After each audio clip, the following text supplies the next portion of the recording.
Greetings, mind crafters. Welcome to this awesome gift of a day. My name is Kimberly Quinn, and there's little Giovanni back there waiting for me. And we are here as your host and hostess of the most and mostest to entertain a chat today on fear. And is it a feeling or is it a force? Okay, so awesome. So of course, Minecraft is about becoming the boss of your brain. I'm on snowshoes. You might hear a little bit of crunch. See that? Okay, so Minecraft is about becoming the boss of your brain. So that means understanding that thoughts come first, followed by feelings, and then lastly behavior. So our thoughts dictate our lives. So here is just a plain and simple truth. If we allow, and the word is allow, fear-based thinking, then we're going to feel fearful. That's just how it goes.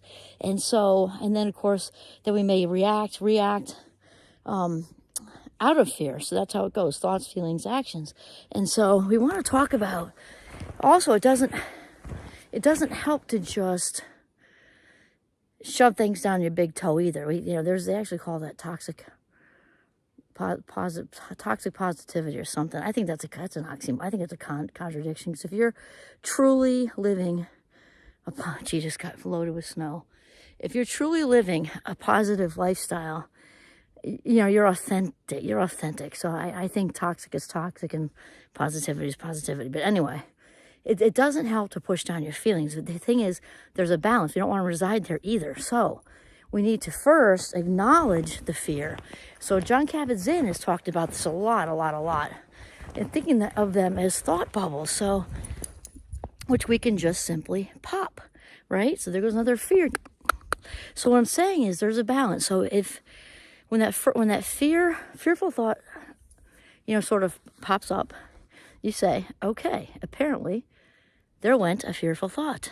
Right? We don't want to say, no, it didn't, because that's your brain's going to say, liar, like it just did. So, and then if it's something that if you need to figure out the source of it, you want to do that, but you don't want to reside there. So, okay, this is stirring some old stuff up for me. Did that person remind me of somebody? Was it, I'm feeling that shame thing from back when I was 5. What about this context is sort of, feeding that, and how can I not do that in the future? That kind of thing is sort of healthy, right, Jay? We don't, however, just want to sort of blindly on autopilot, which we know is the biggest thief of life minutes, right, Jay? Right. We don't just want to, because the fear is coming out of the limbic system, specifically tripped by the amygdala. And remember that the brain loves patterns and repetition. So just because you feel it doesn't mean it's real, and it's really important to fact check. And feelings aren't facts, as they say, yet many, many, many people believe they are. Like, oh, that's coming from somewhere. Maybe, but there's probably like a 75 to 80% chance or more that it's not. So like if you're being chased, by, a Yeti through the mountains, then okay, maybe, but mostly the high majority of the time the brain is creating it all on its own. So it's super, super important to fact check all day long, literally. You might say, oh, that sounds exhausting. Well, not really, because once we become good at it, whatever we practice, we get good at, right? We can get our black belts, our ninja black belts in thought control and in the subtitle of fact checking all day long. Like, okay, wow. Pop. Those fear thought bubbles came out of absolutely nowhere. So to acknowledge is very important, and then let them go, because it's one thing to feel it, right? Acknowledge them as feelings. And it's another thing to allow them to hang around so long that the fear becomes a feeling that then becomes a force that's stopping you from living your best life. That's what we do not want. So remember that, as we discussed before, roughly 95 and even 96% of everything we think, feel, and do all day long is coming out of the vault of the unconscious mind.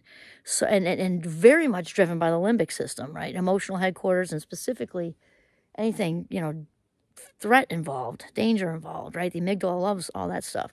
And so it's of utmost importance to fact check for that reason alone, because what's in the vault is in our hard drive, and it ain't going to change until it's reprogrammed, and that is it. So that's the main discussion today. Thoughts to feelings to actions. And then feelings are not facts. Fact check all day long. Acknowledge the fear, not shove it into your big toe. Acknowledge it, maybe massage it a little bit, then let it go on its way. Pop, and just totally just pop all the just repetitive crap that goes through your head, because you know yourself, hopefully, right? You know yourself. We're all getting to know ourselves. I should rephrase. We're all works in progress. We know that if we have a particular feedback loop, oh, there I go again. So just pop, pop, pop, pop, pop. You don't even need to give that thought. Pop, pop, pop, pop, pop, pop. Bubbles. That's it.